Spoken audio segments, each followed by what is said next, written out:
Hello friends, welcome to our channel ভালোবাসার মোমো। আশা করি তোমরা সবাই খুব ভালো আছো। আজকে হচ্ছে আমাদের কেরালা ট্যুরের দ্বিতীয় দিন।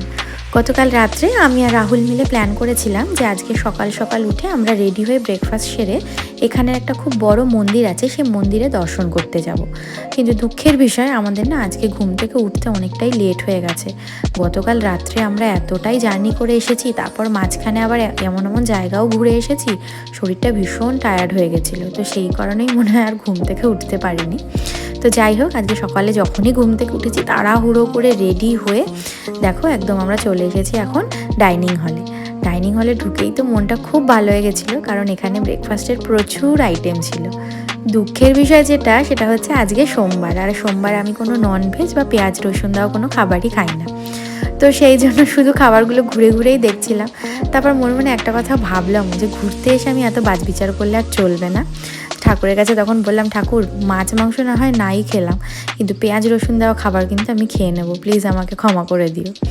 তো আমরা বসেছি এখন দেখো সকালে ব্রেকফাস্ট করতে। আর মোমো হচ্ছে ওই খেলার জায়গাটা ওর এতটাই পছন্দ ছিল, ও সেখান থেকে আসতেই চাইছিল না। অনেক বুঝিয়ে সুঝিয়ে তারপরে ওর মহারাজকে আমি এখন সকালে ব্রেকফাস্ট করিয়ে দেখো এবার হচ্ছে আমরা বেরোচ্ছি। আমাদের একটা মন্দিরে যাওয়ার আছে, সেই মন্দিরের উদ্দেশ্যে। আমাদের যিনি ড্রাইভার ভদ্রলোক ভীষণ ভালো মানুষ, সকাল থেকে আমাদের কল করে করে বলে যাচ্ছে, স্যার তাড়াতাড়ি আসুন, না হলে কিন্তু একটা লম্বা লাইন পড়ে যাবে, তখন কিন্তু ওখানেই আপনাদের হাফ টাইম চলে যাবে। এখন আমরা চলে এসেছি কেরালার বিখ্যাত পদ্মনাভন স্বামী টেম্পলে। আর টেম্পলে ঢুকেই হচ্ছে এই দোকান থেকে রাহুল আমার জন্য শাড়ি, ওর জন্য আর মোমোর জন্য ধুতি কিনেছে। আমার কাছে সেফটি পিন ছিল না বললে দোকানের সামনে একটি আন্টি দাঁড়িয়ে ছিল, ওনার কাছ থেকে আমি দুটো সেফটি পিন নিয়েছি। তো যদিও বা শাড়ি কিনেছি ঠিকই, কিন্তু শাড়ি পরার কোনো সরঞ্জামই ছিল না।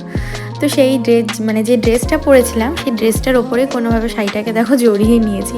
আমার না ভীষণ অস্বস্তি হচ্ছিলো, আর সামনে কোনো মিররও ছিল না যেখানে একটু নিজেকে দেখবো ঠিকঠাক করে। তো আমার মনে হচ্ছিলো মনে হয় আমাকে খুব বাজে লাগছে দেখতে। তো যাই হোক, কী আর করা যাবে। তারপরে আমি যখন রাহুলের দিকে তাকালাম, আমার তো এত হাসি পাচ্ছিল, দেখো পুরো খালি গায়ে ধুতি পরে, মানে কীরকম একটা অদ্ভুত টাইপের লাগছিলো। কিন্তু এখানে মন্দিরে ঢুকতে গেলে তো যেহেতু এটা নিয়ম, তো সবাইকে তো এরকম ড্রেস পরেই যেতে হবে। আমরা দুজন না হয় পরে নিয়েছি, এবার সবচাইতে যেটা চ্যালেঞ্জিং ছিল সেটা হচ্ছে মোমো ড্রেস পরানো। ও সাধারণত কোনো লোকের সামনে হচ্ছে ও ড্রেস খুলতেই যায় না, আর সেখানে এত লোকের সামনে যখনই রাহুল বলেছে তো টি শার্ট খুলতে হবে, ওর তো মাথা গরম হয়ে গেছে। প্রথমে অনেক মেজাজ দেখিয়েছে, তারপরে যখন আর মেজাজে কাজ হয়নি তখন কান্না শুরু করেছে। কিন্তু কি করব, আমরাই বা কী করবো, মন্দিরে ঢুকতে গেলে তো এরকমভাবেই ঢুকতে হবে। তারপরে অনেক করে বুঝিয়ে আশেপাশের লোকজন দেখিয়ে তারপরে আমরা একটু ওকে শান্ত করেছি। তো এতটাই কিউট লাগছিল, ভেবেছিলাম ওর সাথে রাহুলের 2-4টে ফটো তুলবো। তা বলছি দাঁড়া ড্যাডির সাথে একটু। তো সে এতটাই রাগ সে কিছুতেই আর মুখ দেখাবে না। হয়ে গেছে আমাদের ঠাকুরের দর্শন, আর দর্শন করে মনটা এতটাই শান্তি লাগছিল যে তোমাদের বলে বোঝাতে পারবো না। যেহেতু মন্দিরের ভেতরে মোবাইল ক্যামেরা অ্যালাউ না, তো সেই কারণে ভেতরের কোনো কিছুই আর তোমাদের সাথে শেয়ার করতে পারলাম না। প্রথমে আমরা মন্দিরে ঢুকে একটা লম্বা লাইনে দাঁড়িয়েছিলাম, তারপরে আবার সেখান থেকে জানতে পারলাম যে সেখানে নাকি 500 টাকা করে স্পেশাল দর্শনের জন্য আলাদা টিকিট পাওয়া যায়। তো আমরা সেটা কেটেছিলাম, সেই কারণে আমাদের দর্শন অনেকটাই তাড়াতাড়ি হয়ে গেছিলো, এবং সেই বিষ্ণু ভগবানকে আমরা অনেকটাই কাছ থেকে দেখেছিলাম। আমি তো প্রথমে ঠাকুরের মুখটা দেখে না মানে জাস্ট কি বলবো, মানে আমি হা হয়ে গেছিলাম। আমি একটা হাত দেখেছি, হাতটা পুরো সোনায় মোড়া, আর আমি মানে আমার কি বলবো, মানে আমি জাস্ট তোমাদের কাছে এক্সপ্রেস করতে পারছি না। আর প্রত্যেকবারই কোথাও না কোথাও ঘুরতে গেলে বাড়ির জন্য কিছু একটা নিয়ে আসি অ্যাজ এ স্মৃতি হিসাবে। এখানে যেহেতু বিষ্ণু ভগবানের টেম্পল এটা, তো সেই মতো ভেবেছি একটা ছোট্ট মতো বিষ্ণু ভগবানের মূর্তি বা কোনো একটা শোপিস টাইপের কিছু নিয়ে যাব। রাহুল হচ্ছে সেইটা খুঁজছিল, আর এইদিকে এই ভদ্রলোক দেখো এখানে গাড়ি খুঁজছে, কি অদ্ভুত। ও যেখানেই যায়, মানে ওকে যতই গাড়ি দাও না কেন, আমি জানি না কেন ওর কিছুতেই স্বাদ আর মেটে না। অলরেডি এখানেও একটা পছন্দ করেছে, করে অনেকক্ষণ ধরে আমাকে বলেই যাচ্ছে, মামা আমাকে এটা কিনে দে, আমাকে এটা কিনে দে। আমি বলেছি না বাবা, কিছুতেই হবে না। কি কি নিলি? গাড়ি নিলাম, কই কোন ব্যাগ?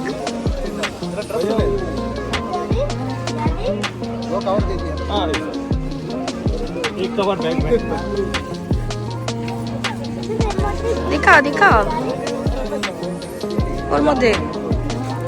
তুই কিন্তু সন্ধ্যা বলছি, ধূপকাঠি তোকে দিতেই হবে। কোথায় মোমোর গাড়ি? গাড়ি গাড়ি যায়। কি কালকে একটা হলো, আজকে একটা?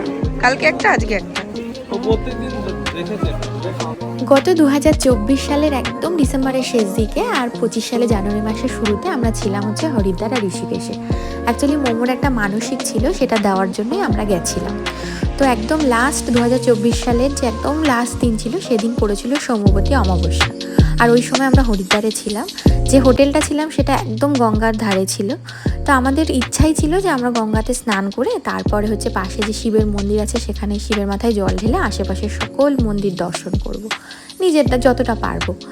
কিন্তু দুর্ভাগ্যবশত জানি না ঈশ্বর হয়তো চাননি নাকি আমাদের গাফিলতির জন্য আমরা গঙ্গাতে স্নান করিনি, কারণ আমাদের প্রচণ্ড ঠান্ডা লাগছিল তাই। আর দ্বিতীয় কথা, শিবের মাথাতেও জল ঢালা হয়নি, কিন্তু হ্যাঁ আশেপাশের কিছু মন্দির আমরা দর্শন করেছিলাম। তারপরে যাই হোক, আমরা তো সেখান থেকে বাড়ি ফিরে আসি। বাড়ি ফিরে আসার দিন 15 পরই হচ্ছে ধরা পড়ে মোমোর টাইফয়েড হয়েছে। ছেলেটা প্রচুর ভুগেছে, ভীষণ কষ্ট পেয়েছে। তারপর যাই হোক ও সুস্থ হয় এবং তারপরে হচ্ছে গোটা বছর ধরে বাড়িতে এত অশান্তি, এত ঝামেলা, এত মন খারাপের দিন আমি কাটিয়েছি যে সেটা আমি আর আমার ঈশ্বরই জানি।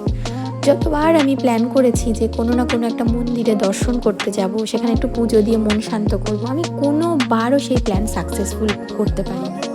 তো এবার যখন রাহুল প্ল্যান করেছিল যে কেরালা আসবে এবং এই টেম্পল দর্শন করবে, আমি ভালো করেই জানতাম যে আমার পক্ষে এটা পসিবলই না, কারণ আমি এটা পারবোই না।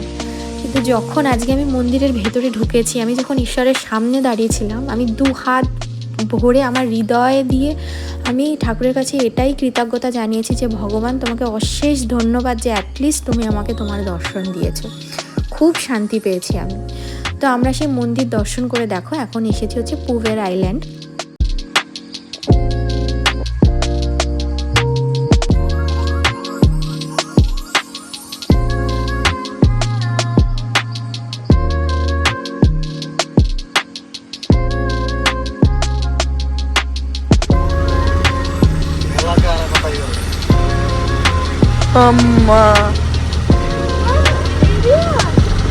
ওইদিকেও আছে।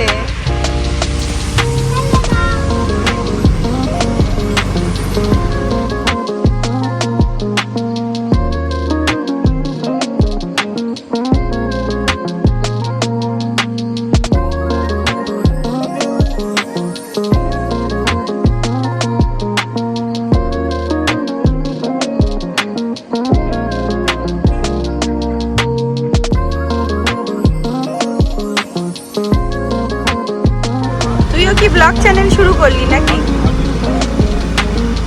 নাকি আমার দেখা দেখি হিংসায়? হ্যাঁ? ইস, যতই ভিডিও নাও এডিটিংটা কে শিখাবে?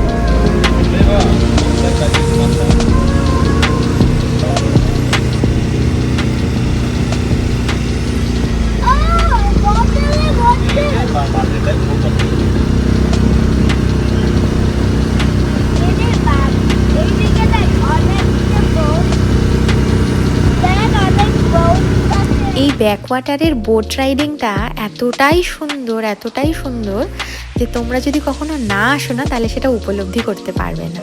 বাদিকে যেগুলো তোমরা দেখছো সেগুলো হচ্ছে ফ্লোটিং ভেজ এবং ননভেজ রেস্টুরেন্ট, আর ওই দূরে দেখা যাচ্ছে হচ্ছে গোল্ডেন স্যান্ড বিচ। এই যে ব্যাকওয়াটারটা, এটা কিন্তু আসলে একটা নদী, এর নাম হচ্ছে নেইয়ার নদী। তো সেই একপাশে নদী এবং একপাশে হচ্ছে আরব সাগর, তার মাঝখানে রয়েছে গোল্ডেন স্যান্ড বিচ। তো পৌঁছে গেছি আমরা গোল্ডেন স্যান্ড বিচে। এখানে আমরা কিছুক্ষণ সময় কাটিয়ে তারপরে আবার আমরা হচ্ছে ফিরে যাব। তো চলো বন্ধুরা, আজকের এই ব্লগটা আশা করি তোমাদের খুব ভালো লেগেছে। তোমরা ভালো থেকো, সুস্থ থেকো, সাবধানে থেকো। দেখা হবে পরের দিন আবার একটা নতুন ব্লগের সঙ্গে। তো প্লিজ আমাদের চ্যানেলটা সাবস্ক্রাইব করো। ভিডিওগুলো যদি ভালো লাগে অবশ্যই তাতে লাইক, কমেন্ট, শেয়ার করো। আজকের জন্য এই পর্যন্তই। চলো, টাটা, বাই বাই।